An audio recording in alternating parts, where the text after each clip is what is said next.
Chapter 17. The noise came from a million clicks to his right. It was a familiar sound, one he had known for a very long time. Back on Earth, from before he knew what it meant. He felt his consciousness, as it rose upward, swam to the surface of a depthless abyss. The knowing part of him, the tomes of understanding. He fought to keep it from happening, but was helpless to stop it. There was something that he didn't want to know, was terrified of knowing. The sound again. Scott? Scott, are you... Scott? Scott was him. The blissful nothing dwindled away as the aches in his body stepped in to greet him, coupled with a horrible consuming hunger. Scott! Scott opened his swollen eyes to blackness and took a deep breath. He almost choked on the cloying wet air. Scott, are you awake? Can you hear me?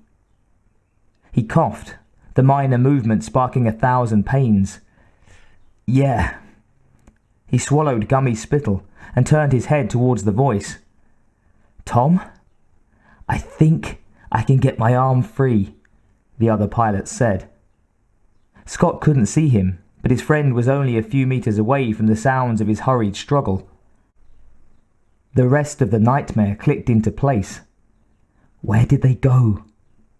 Scott strained to see in the dark room, memories of hissing motion and giant teeth adding sharp panic to his dull and clouded mind. Tom, did you see them?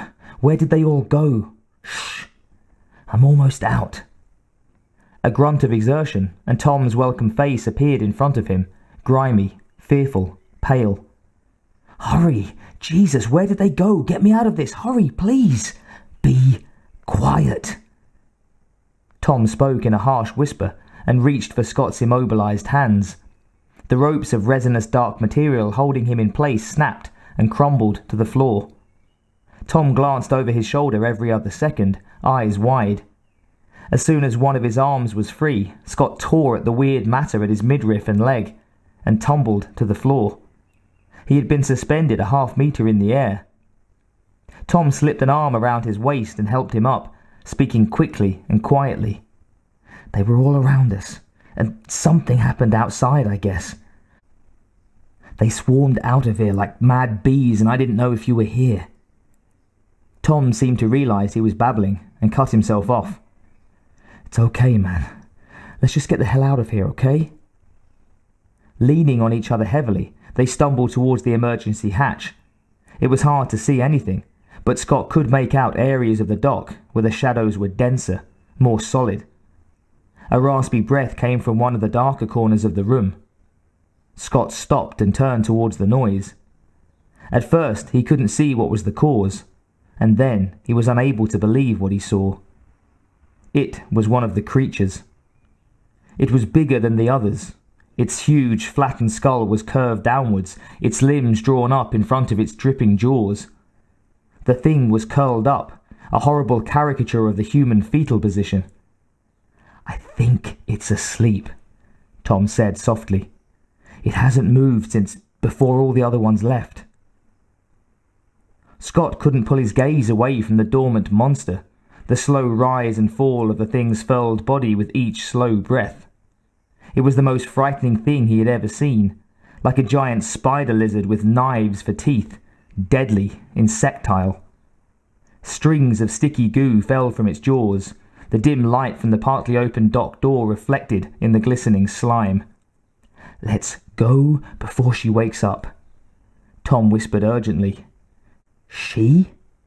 Scott shook his head and looked at the pilot, but Tom was already pulling him towards the hatch. Yeah, Scott whispered back. He wanted nothing more than to get the fuck out of there. Get help, get weapons, just see another human face. But as they hurried to their escape, Scott glanced over his shoulder to look at the thing once again. Where had they come from? What were they capable of? There was something strangely familiar about them. He did a double take. His heart pounded. The angle of the creature's head seemed to have changed slightly. Come on! Tom pulled at his arm. Scott nodded mutely and followed. There would be time to think about why later, not now, not fucking now. Scott shuddered as they reached the emergency hatch. The thing was frighteningly similar to the picture in his head of the Jabberwock from that old poem. He had the sudden, certain feeling that this was far from being over with.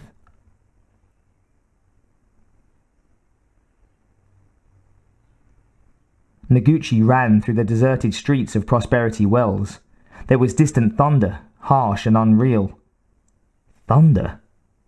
She grabbed for the comset around her neck, feeling like an idiot for not having thought of it before. Everything had happened so fast. "Hiroki, this is Machiko. Do you read?"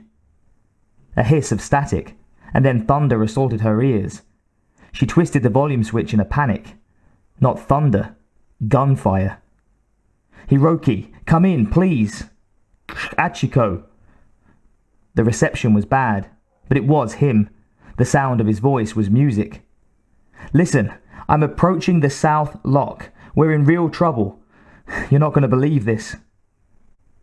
"At this point, I'd believe anything," Hiroki said. His usual calm was gone, replaced by tension and worry. The sounds of weapon fire clattered loudly through the comm, blocking out whatever he said next. "Hiroki, where are you?" Her thoughts buzzed and clamoured loudly as she stopped in the street and listened.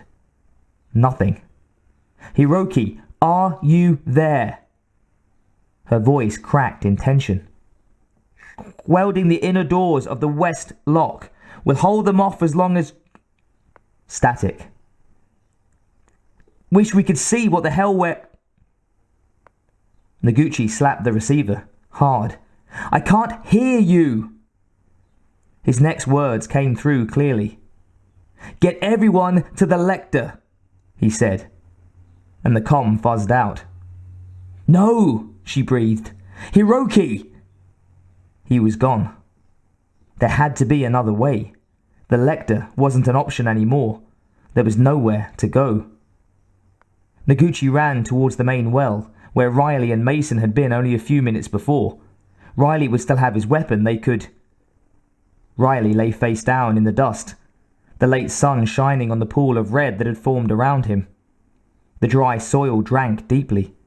Even as she watched, the blood drained into the earth, leaving a wet stain of crimson mud. A large hole had been punched through Riley's back, the ragged edges raw and meaty. His rifle lay nearby. She ran to the fallen form and crouched next to it.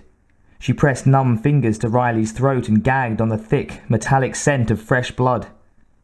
No pulse. "Shit," she whispered. She looked around, eyes wide. The warriors, like the one that had saved her life. She reached for Riley's rifle quickly and stood, and heard a sound right behind her. Nothing so much like a sharp intake of breath. It wasn't Riley, that was certain. She turned in slow motion and saw nothing. She let out a sigh of relief. There was a lot to be worried about, but no immediate threat at least. That was when the earth rose up, the dust wavering in the dimming light, to knock her to the ground.